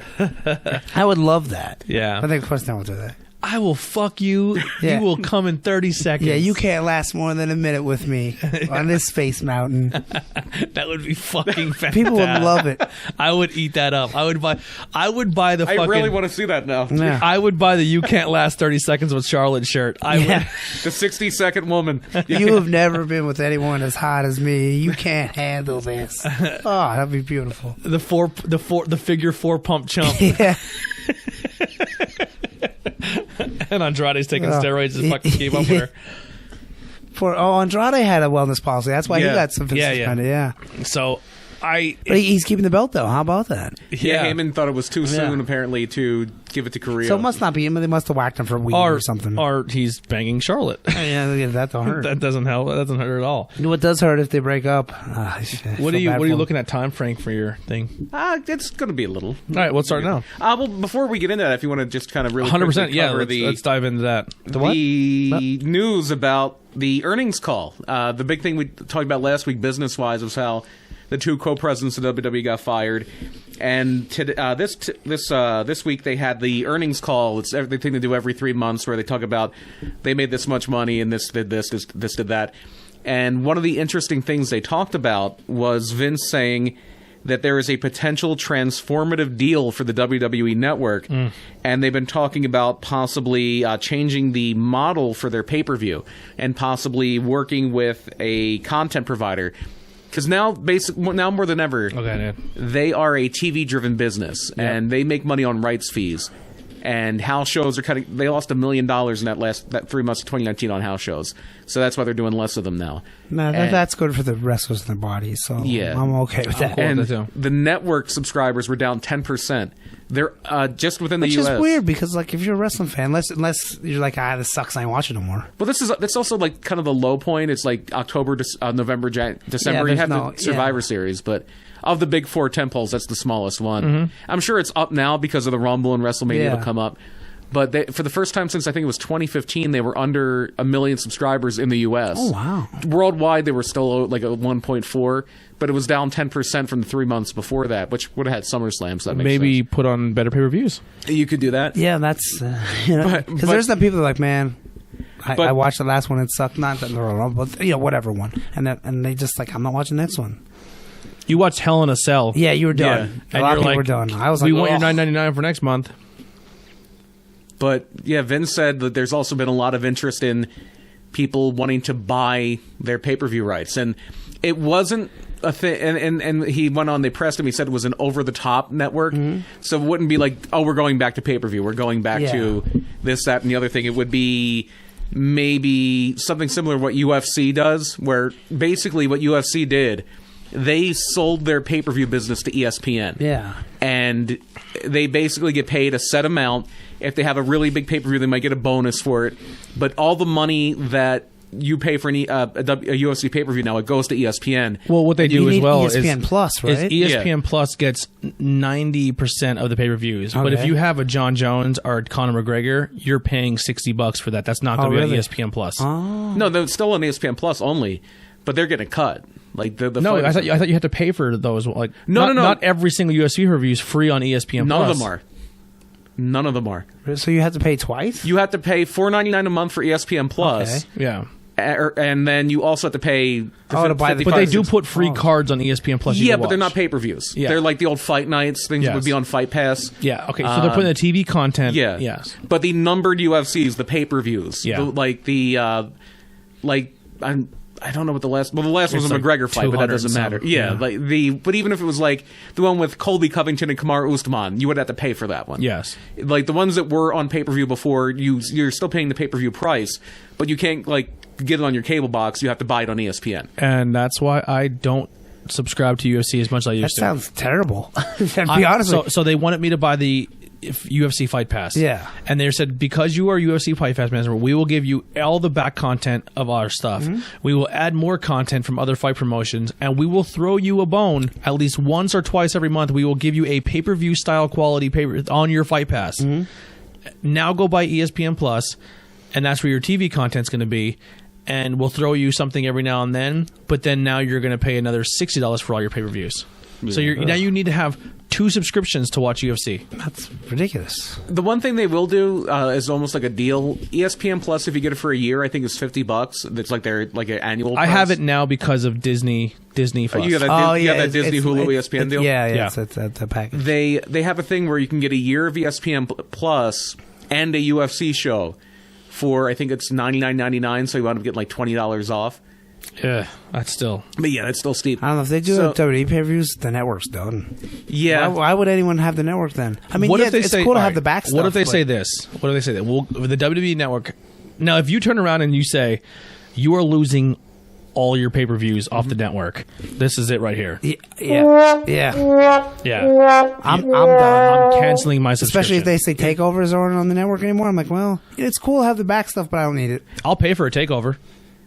Yeah, but I'm saying they might be network only at that point. Yeah. Let's say they take the pay-per-views and then they take overs off the network and put them on wherever they're going, like Hulu or whatever. Yeah. Like, would you still pay $9.99 a month? It's like not. We're going to do an NXT takeover every month, but that's going to be the only pay-per-view on the network. I will keep my subscription for NXT. I think I would keep it for the takeovers because they're fantastic. Because they're fantastic. They'll probably throw you a sideways But if you're pay-per-view. telling me I have to go out and buy every single month, I have to pay for a pay-per-view, that your track record is you don't put good pay-per-views out, and I'm not doing it. And you don't even make the matches 2 days beforehand. But here's the other thing. Everybody's thinking that, and it might not just be the pay-per-view. Some people are speculating. This isn't something Vince said. Somebody might be buying the WWE Network, so it might be part of something else. Yeah. When they're saying over the top, ESPN Plus is just one of them. Yeah. You also have, maybe it's part of your Amazon Prime subscription now. Like they have NFL games. Yeah. They have a lot of different things. Maybe, you're a Prime member, you get every WWE pay-per-view. You don't have to even pay extra for it. I'd be cool with that. Well, here's a cool one. Things like that. It'll never fucking happen. But imagine, like, my dream one, if like Fight TV bought it.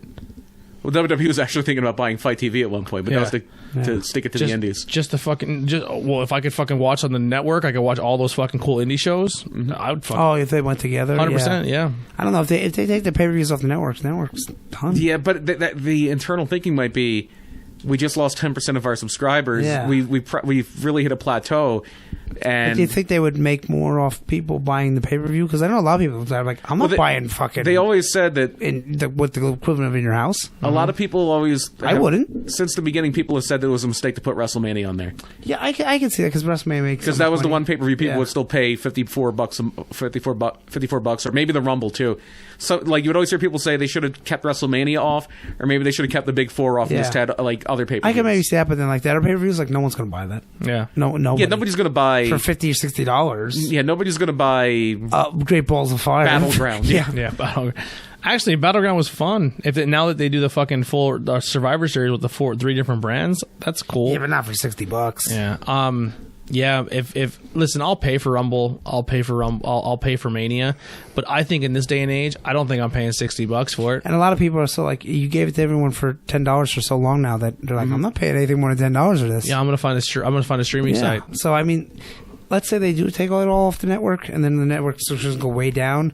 I don't think they're gonna make that much money off the. Here's my thing too. Well, the thing they have whoever gets it. Yeah. If you've been actually putting shit into your program to make it actually watchable, yeah, there you go. Then it justifies. But the last 2 years, your track record showing that you're not even putting cards together until the day of. Yeah, I'm not fucking paying for that. No, and I'm just not. And I fucking love like.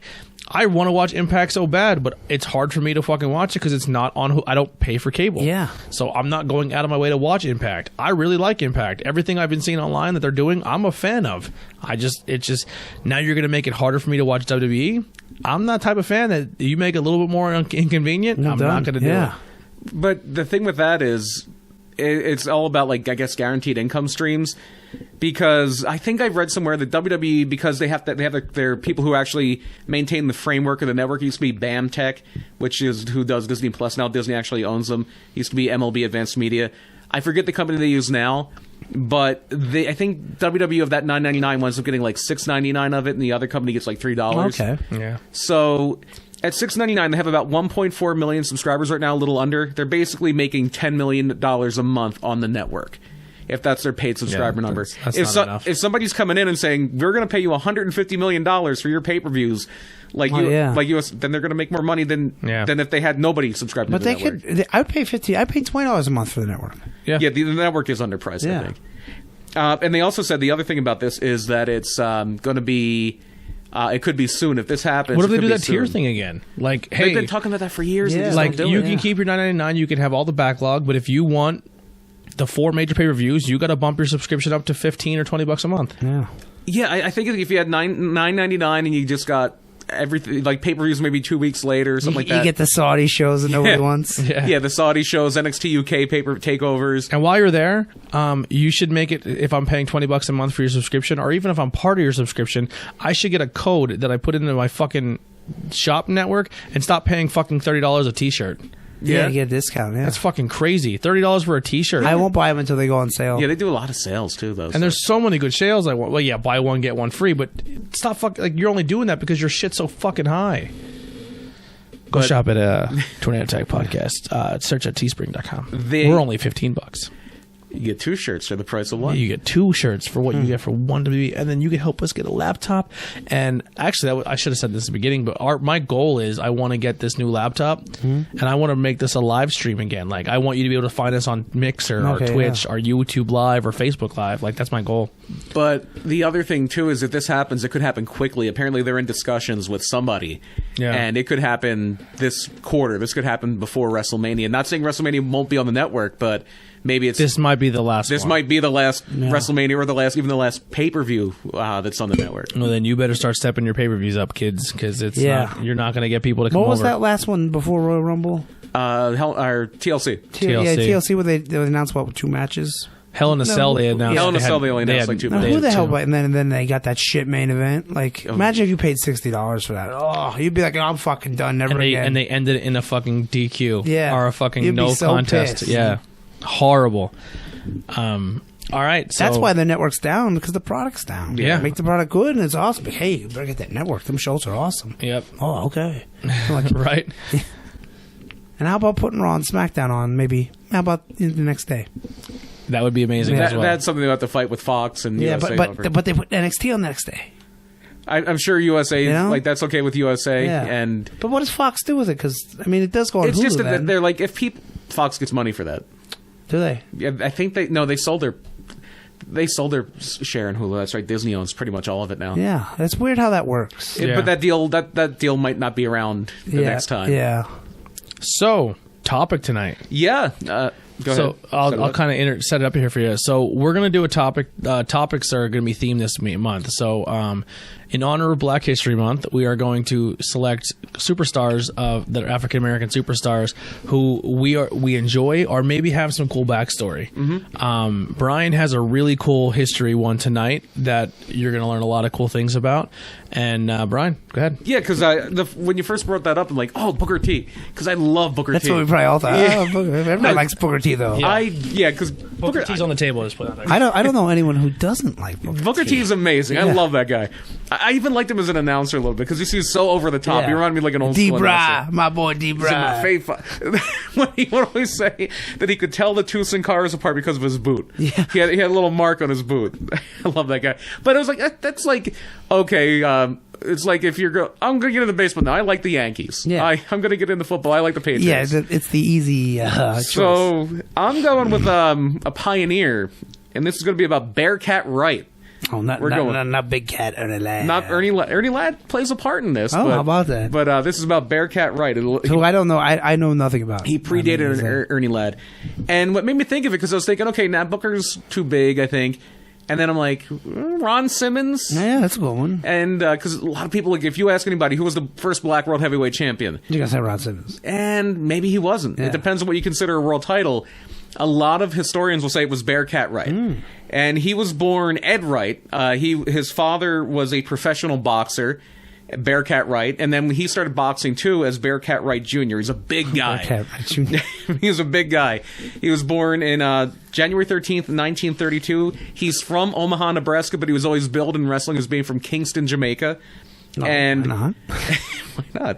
And yeah, he his father wound up with a record of 57, 17, and 18. That's pretty good. In boxing. A lot of draws, but back then in boxing, my grandfather was a boxer at the same time, and I looked up his record before. Yeah. A lot of places, if it went 12 rounds or whatever rounds it was and nobody draw? won, it would either just be a draw, the referee would decide who won, or a newspaper reporter that was watching would decide who won. I think he should win. But I guess a lot of these people, it was, it'll just be a draw if nobody wins. And he had, and Bearcat Wright Sr. won 41 of those 51 fights or 41 of those 57 fights by knockout. Bearcat Wright Jr., the one that became a wrestler, and in wrestling he was just Bearcat Wright. Okay. He wasn't Bearcat Wright Jr. He went 8-0 as a boxer. That's pretty And good. he was wrestling for a little while at the same time, but as it happened, he was getting more and more bookings wrestling and wasn't getting a lot of fights boxing, so he just became a wrestler full time. He had an issue though where a lot of places didn't want to promote him or push him right because he was black. And Yeah, this is that was back in the time. in the 1950s, yeah. And even in places like Minnesota, you wouldn't think of as like the deep South. Like Yeah. the South always gets the brunt of it when it comes to racism. But the promoters just didn't want to push him anywhere. And it took a while. And this is a guy, like, he could have gotten work today. He was 6'7". Oh, he was yeah. 275 pounds. He had a legit fighting background. So any era, a guy like this is gonna do well. He would have easily been banging some guy's wife. Yeah. Absolutely. He'd have been Bobby Lashley. Yeah, definitely. And in the 1950s, for a lot of places, wrestling was still segregated. Like, black wrestlers in a lot of places could only wrestle black wrestlers. That's something like that. There was actually, and I'm going to use the terminology used back then. So, kind of like today, where only Hispanic guys wrestle each other. Yeah, of Well, course. there's always this thing where, like, if you have two black wrestlers in WWE, they either have to feud or team. Yeah. That's always what it was. And they have to be either extremely white collar or they have to be extremely Yeah, stereotyped from the black. ghetto gangsters. Yeah. But, like, back in this point, like the 40s and 50s, and I'm just going to use the terminology used to this day, or they used in that day, they had a separate Negro heavyweight title. Yeah, like you had the Negro baseball leagues. It was the same thing. Can I cut in real quick? The Negro division, there was a 1 hour ago, PPW made an announcement. We didn't see it before we started. Saturday, June 17th, live on pay-per-view and Impact Plus and Fight TV. Impact is coming back to PPW. Oh, wow. Oh, I thought when was it last year? Was it later, wasn't it? It was in like November, yeah. Oh, yeah. So June 7th, mark your calendars. there Impact you is go. coming back to PPW. Excellent. Very excellent. I love that a lot. Yeah, it was a lot of fun. And so like most black wrestlers who were able to wrestle in integrated matches, because eventually he made his name, and he in a lot of places he was able to wrestle with a lot of the white wrestlers, but of course he was a heel. Yeah. Very rarely, Bobo Brazil was like the only mainstream integrated black babyface at that time. Yeah. And like a lot of heels, he used a lot of big heels at that time. He used the claw hold, and that was just like the big heel move. Fritz von Erich did it. Killer Kowalski did it. Baron von Raschke did it. And but he had so much size, he had so much tenacity, he got over everywhere he went. So eventually he started being a babyface at a lot of times. And at this point, as far as like black wrestlers who were being successful across the color barrier, it was him and Bobo Brazil, and that was pretty much it. And despite some promoters not being on board, he was a full-fledged star. Bearcat Wright was a full-fledged star by the end of the 1950s. He wrestled in 1960, July of 1960. He wrestled the then NWA champion Nature Boy Buddy Rogers at Comiskey Park, which is where the Chicago White Sox played. 30,000 people in the crowd. Wow. And April of 1961, he beat Killer Kowalski for the Boston version of the world title. That's not what I'm saying when I said earlier that a lot of people recognize Bearcat Wright as the first black world champion. That was a smaller thing. It'd be like winning the ROH title now or something like that, or not even. It was just like the Boston territory title. The local indie title. Yeah, exactly. But I mean, the local indie in a big city. Yeah. It would be like being the ECW champion in CZW. 1994. Yeah, where you're like, oh, well, okay. Yeah. A bigger title at the time, and at this point it was probably the second biggest world title, because now we're talking 1963. The AWA has been around for about 3 years. The WWF just started a few months ago at this point in 1963. So the biggest title is obviously the NWA world title. The second biggest is probably the WWA world title, which was the LA territory. It was the Labels. Okay. It was LA Wrestling, Hollywood Wrestling, had a lot of different names. And in August of 1963, 5 days before Martin Luther King gave the I Have a Dream speech, 5 days before that happens, Bearcat Wright beats Freddie Blassie and is the WWA World Champion. Freddie Blassie. Yeah, Blassie was like a huge star. That's a big in win. LA. That's a real big win. Absolutely.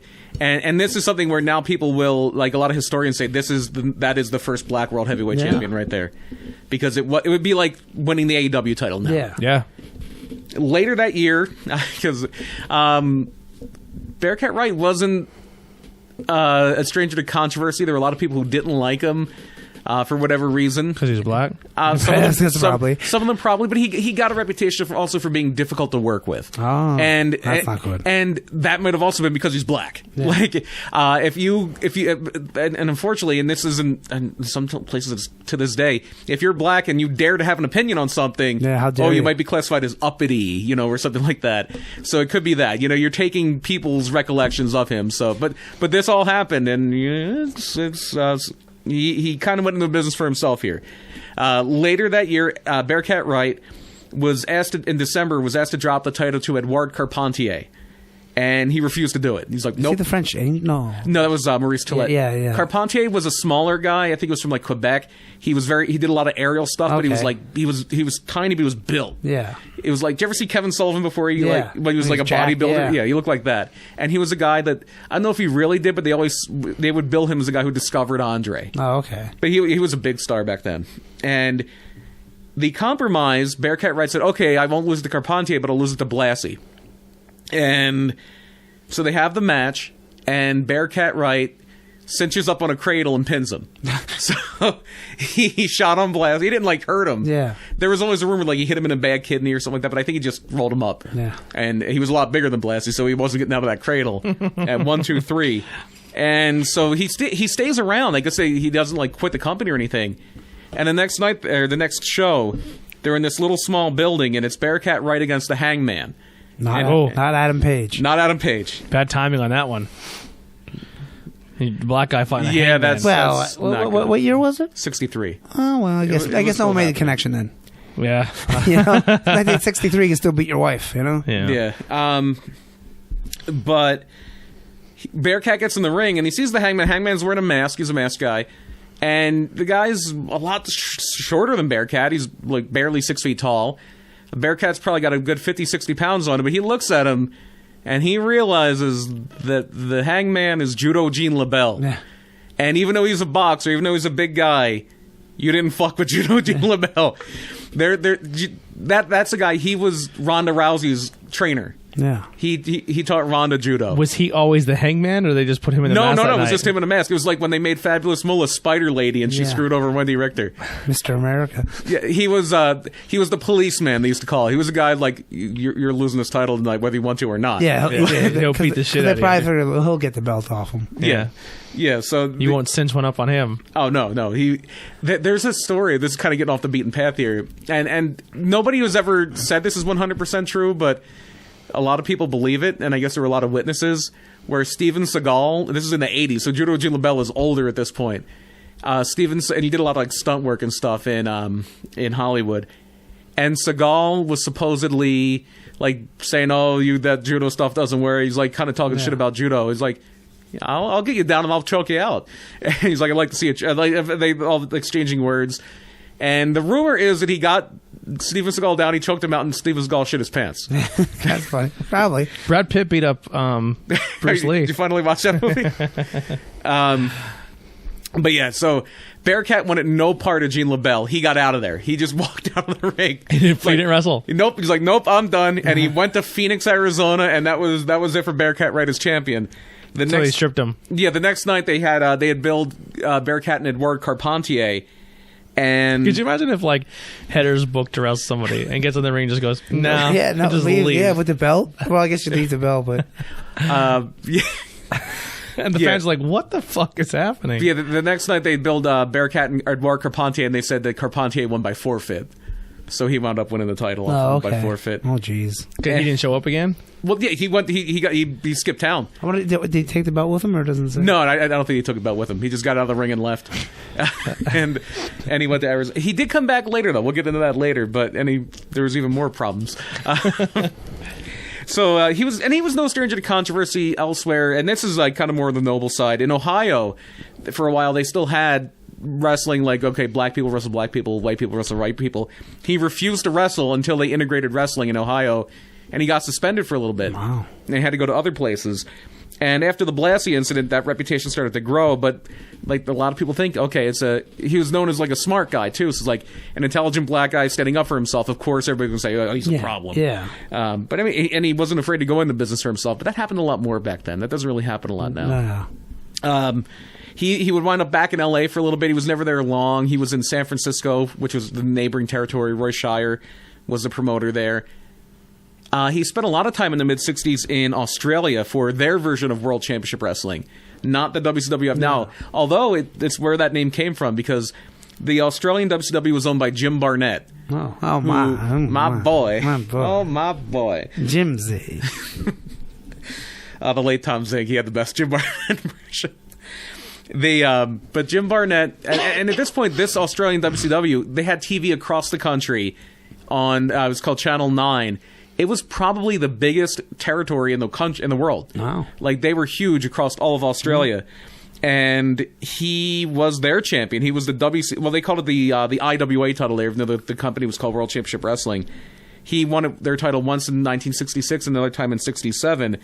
And then that WCW died when, same thing as the other WCW, they died when they lost their TV. No, It was just like, it was done at that point. And Bearcat wound up back in California in 1972. He was back in L.A. in the LaBelle territory, which before Gene LaBelle's mother and his stepfather ran the territory. At this point, it was Gene LaBelle's brother, Mike LaBelle, who was running it. And the plan was to use Bearcat Wright as this legend, this former world champion, who was coming back, and he was going to lose to the new monster heel that's going to take over everything, which was, and you brought him up earlier, Ernie Ladd, who was even bigger than Bearcat Wright. And he could talk, and Ernie Ladd was the guy they were bringing in as the big heel that was going to go against the world champion John Tolos. And the idea was that they were going to have Bearcat come in, Ernie Ladd was just going to take him out, and then he was going to use that as a springboard to go take out Tolos for the title. And at this point, the wrestling was still covered in the newspapers like it was real, but the shows on Friday ran so late that they would have like an inside guy like that was was with it. They would work for the sports page, and they would just call them and say, "Okay, this is what's happening. This is what what is the results?" And like, "Okay, Ladd's beating Bearcat Wright." So they do that, and then Bearcat Wright's like, "That doesn't work for me, brother. No yob." And they wound up at the very last second deciding to make it a 60-minute time limit draw. And so they do that, and then the newspapers report the next day that Ernie Ladd won. So it was like, ooh. So we can't tell them apart. We just can't tell them apart. So if you weren't there, you thought he lost. Yeah, pretty much. Yeah, especially back then. You didn't know. There was no internet. Yeah. And that was the last time Bearcat ever wrestled for that territory. That's what we're going to start doing. If we don't like who wins the house show, we're just going to say report it. Otherwise, that's not who won. Yeah, all that stuff we said about Facade win that. No, Andy won it. Yeah, he went coast to coast. He was like Shawn Michaels. Andy is the world champion of PPW. I don't know if you're aware of this. It's like, well, Facebook said we were there. Were you there? Yeah. I heard he's beating Tessa this summer for the Impact title. So, and then the next night, Ladd and Bearcat wrestled for San Francisco, which was the Roy Shire territory. And for some reason, Bearcat was fine with putting him over that night. He beat him there. And the next year, because Bearcat started to wind down at this point, he and I should have brought this up earlier. He also had a reputation for like missing shots and things like that. He had sickle cell disease, which, if it flares up, can really do a number on you. And it can be even fatal in really bad cases. So sometimes, I guess, maybe his body was breaking down and he just couldn't make it to a show.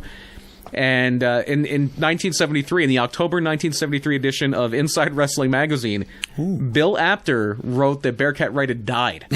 Yeah, because that was what was going around. Because Bill Apter's from Pennsylvania, he would cover a lot of New York territories, and apparently he was told by a lot of people in the know that Bearcat Wright was dead. Despite that, Willie Apter. and that it was the October issue, but it came out in like early September because it was predate magazines. So that came out in early September. On September 23rd of 1973, a very much alive Bearcat Wright teamed up with Sonny King to beat the Mongols in Maple Leaf Wrestling. Not bad for a dead guy. Yeah, and fans just wrote the magazine and they retracted and everything. And well, I guess, back then, how could you really check unless you called someone on the phone? But yeah, people wrote in the PWI like, no, I saw him wrestling in Toronto. He's alive. He's alive, eh? Oh, he's big, but he's not dead. He's definitely alive. Bill Apter was like, no, he's dead. He's a dead man. His Bill Apter lives in Philly still. Dave Cantwell actually was college roommates with Bill Apter's son. Oh, wow. Yeah. And so Bearcat did wrestle for a few more years. He wrestled till 75. He wrestled in Mid-Atlantic, mainly St. Louis, Florida. And it was in Florida they actually met up with Bill Apter after that. Wow. And he was like, I was the guy that he's basically saying, I was the one that reported that you died. And he's like, oh, yeah, I was going to sue you. But then I realized that it was a great career thing for me because people were talking about me more than they have in years. And they were asking him why, how did that rumor get started? Because I guess it was pretty, that happened, the last time it happened with Corporal Kirshner. WWE reported that Corporal Kirshner died. 10, 15 years ago, and he didn't. And there was a rumor for a while in the 80s that Paul Orndorff died because he just kind of dropped off the face of the earth. Yeah. So it does happen sometimes. Facebook, every now and then, they'll put something out there that someone died. Yeah, and it's totally death fake. hoaxes happen all the time. I think that's some people being dicks, though. Yeah, and I'll tell you what, the day Kobe Bryant's death broke, I didn't believe it at first. I was like, oh, this is fake. And then I was like, TMZ, I was like, oh, fuck. Yeah, because I seen The Rock's dead, Yeah. Like, Yeah, it's crazy. What Bearcat suspected, a lot of promoters, like we've been kind of saying, didn't like him very much. And a lot of those were the people running the old New York territory. So he thinks it was basically spread around by Vincent J. McMahon, our Vince McMahon's dad, and one of his top... Our Vince. I like that. Vince Sr., but Vince McMahon's not a junior because they have different middle initials. Yeah. They would still say that, though. Say junior. God damn it. I'm not Junior. That's why he doesn't like to have wrestlers with the name Junior. Yeah. That's why Chavo Guerrero Jr., Rey Mysterio Jr. were just Chavo Guerrero. Isn't that so Mysterio. dumb? It's like, I don't like it, so you can have it. Even Angel Garza, like before he came to WWE, his name was Garza Jr. Yeah. And they think it was Vince and Willie Gilzenberg, who was... What a name. He was one of Vince's lieutenants. He ran the Newark, New Jersey office. And he was the kayfabe on-camera president, like almost the Jack Tunney role, or the Gorilla Monsoon role. And so Bearcat Wright stopped wrestling after a tour of Japan in late 1975. In the late 70s, though, he and several other black wrestlers were part of this lawsuit by a guy named Ron Pope, who was a wrestler who was wrestling in San Francisco as the Magnificent Zulu. And the lawsuit alleged racial discrimination. It was similar to a lawsuit that happened in WCW in 2000. Was the Zulu guy a white guy? No, he was a black guy. I was going to say, that's ballsy. Well, there was a guy who was Kamala too, but he was a white guy. Really? Yeah, he wound up being Uncle Elmer in WWF. Oh, boy. I actually have a real Uncle Elmer. Really? Wow. Yeah, his name is Elmer Butch, yep.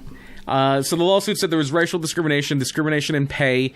They found that black performers were paid to about a third to a tenth of the salary or the nightly pay for the same matches as white performers. You think? No Hey, kidding. especially back then, my God. And the women got paid shit, too. And it wound up being The Spanish guys. Yeah.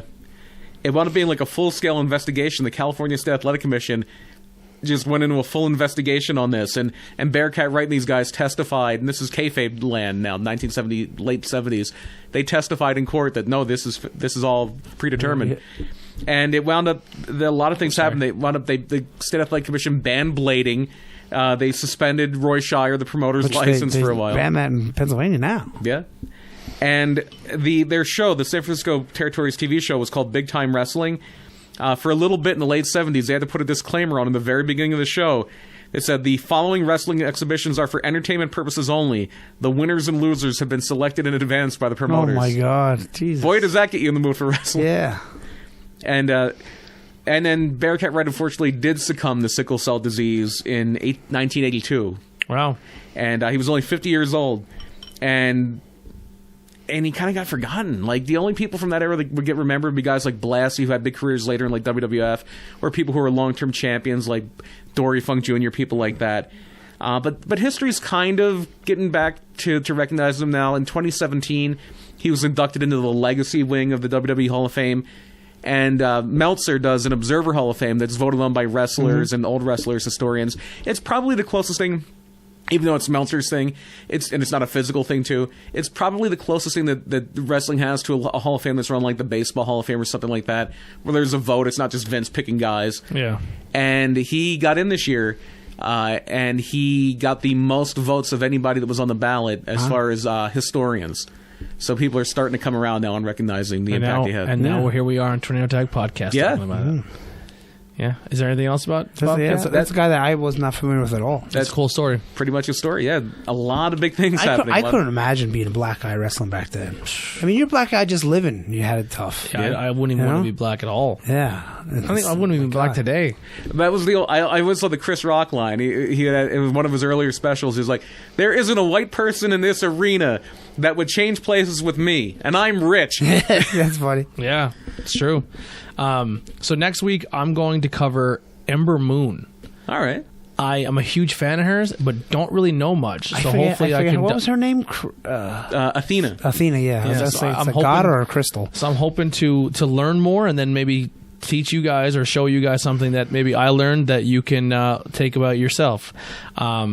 She likes Dungeons and Dragons. She is. That's what I do know. She's a huge nerd, and I believe her Ember Moon character and Athena was actually created from her Dungeons and Dragons character. Oh, wow. Yeah. That's awesome. But we'll find out that if it's for sure next week. Then Tyler has a week. He's still debating who he wants to do. Do you have one in your mind? That not really. Are you going to do Booker? I don't know. Maybe he will do Booker. I think he said he's not going to do Booker. That's a big one to do because he's been wrestling for so long. The one I was thinking of before I started on Bearcat Wright was Too Cold. Oh yeah, Too Cold Scorpio. That's a good one. I loved Too Cold Scorpio. Yeah. Ernest, what's his name? The guy who's in the Performance Center would be a good one. Ernest Wright. Ernest Miller? Ernest Miller, yeah. No, not Ernest Miller. You're thinking of Norman Smiley. Norman Smiley. Yeah. He would be a cool big one. wiggle. Yeah, he'd be You know, a he cool was one. in WCW in like 92. Yeah, he was in that tag tournament, Yeah, right? he was a British Norman Smiley yeah. or something, and then he left. And he I think he went like Chris Adams or something. Yeah. Yeah, he'd be a cool one. But yeah, we'll find out what Tyler and Andy are going to do. I'm going to do Ember Moon next week. Hopefully I can squeeze it in, but I'll find time. But yeah, that's going to wrap it up for Tornado Type Podcast. Andy, you got anything to plug? No, because PPW and Backbreakers are both next week. So I guess you said that next week. Is it the 14th? 15th. They have Valentine's Day Friday, and then the 15th in Hazleton. Holy Family Academy is PPW, and then is there a hair right there? Oh, there is. Oh, that's in that we'll have to do. Yeah, that. I'm not worried about and that. then Backbreakers is at the Falcon's Nest in Mayfield, PA. So Any, two local shows. Any podcast news? No, no more podcasts. We're done. So, Call the Powering has been called. Yes, it is officially done. Now, listen, guys. If you guys want to back, you got to work for it. Go back to the backlog and show interest. Yeah, maybe that's something that more can come than back. 5 people that listen to it. Yeah, and for those and for the 5 people that did listen, thank you. Hey, anyone that ever listened, for 2 minutes. You know? I pitched it to come onto our network. Yeah, but maybe in the future. Yeah, it's just like a one. It's time. I could use the break though. Yeah, you know? You do a lot. 2 shows for me, man. I appreciate it so much. Brian, Soon. News soon, and that's good. He's referencing the scene in Spaceballs. Yeah. When will then be now? But you will see Brian and myself and Andy at PPW next weekend. Thankfully, only Andy will be wrestling. Yes. You don't want to see that. Who knows? Maybe me and Brian will jump in there. No, we definitely won't. Brian doesn't jump. But so we'll definitely be there. And a real quick last plug. I didn't put it in the beginning. We have our first celebrity that bought our shirt. Oh wow, Yeah. Paul Bowe. Oh. Paul Bowe, The world famous Paul. Yeah. the world famous Paul Bowe owns a Tornado Hey, Tag he's podcast. on TV when he does the high school Yeah, football. no, he is like commentary. he is the dean of Central PA broadcast. I'm Yeah. not joking. Like He really is. He's a Because local he does legend. football and basketball. If he's ever on TV wearing a Tornado Tag, Oh, that'd be something. that'd be he is the fantastic. Bob Costas of Northeast Pennsylvania. He really is. Yeah. 100%. No, I'm not joking. When I He's say really that. good at what he does. Or actually, the back in St. Louis, there was I forget which one. There was a guy with the last name Garagiola who played for the St. Louis Cardinals, and there was another one who did the announcing for the Cardinals, and the one that was the announcer was also the announcer for wrestling. yeah. Very much like Paul Bowe. Yeah, Paul's fantastic. And if any other people go out and buy our shirt, so if you are like, hey, I'm supporting get a let us know. laptop fund, take a picture of you when you get your shirt in, send it to us, and we'll put it on our page for you. Yeah. And, you know what I mean? Come to the PPW show with your new swag, and we'll definitely rock a picture with you. Mm-hmm. But yeah, so thank you guys so much. Then we got Outbreak Wrestling later on. Outbreak the week after. And GSW, wow, that's the Friday, Saturday. Hopefully, I did message Outbreak and said, hey, would you guys be interested in us coming and filming and doing content? I got left on red. I know sometimes they don't really. I'll try and say something. We'll see what it does. Yeah. We're definitely down to do it. And then we'll do a car ride home episode. We got to be quick. Yeah, That's a lot shorter ride. We'll probably sit in the parking lot for a little bit. Hamburg Field, it's about 25 minutes. Yeah. Yeah. We're just pushing it for PPW. Yeah, that's about half an hour, maybe a little less. And we took a long way. we took the long But way there home. was a lot to talk about with that. And You go to the Sheets in Hazleton and go up to 80 and then come down. Right. We went through Monty City.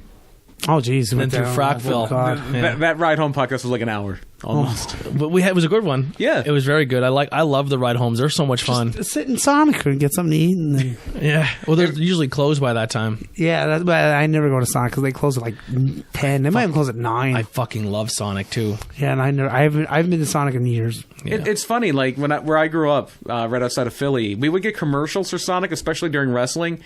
There wasn't a Sonic around. Like we looked up the closest one was in like Virginia. Yeah. That's how it was for here for a long time. Then there was one down in what's that when you go to the Turnpike when you go down Like 422 Brownsville or something. This starts with an M somewhere down there.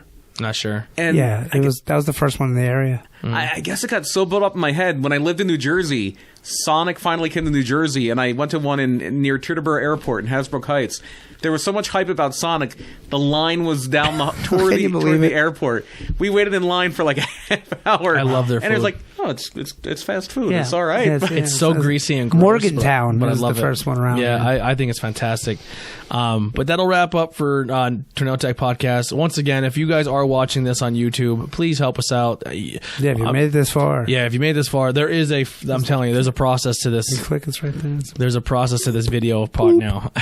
you don't know what I have to do this now. It's fucking crazy. So my computer doesn't explode. He has to sacrifice a chicken and pour its blood on the laptop. I literally do. It's crazy. But if you are someone who listens to audio, thank you so much. Hit that subscribe or follow button and share it to your friends if you like the show, or if there's things that we're doing that you're like, hey man, you guys should do this or anything. We're all about feedback. Give it to us.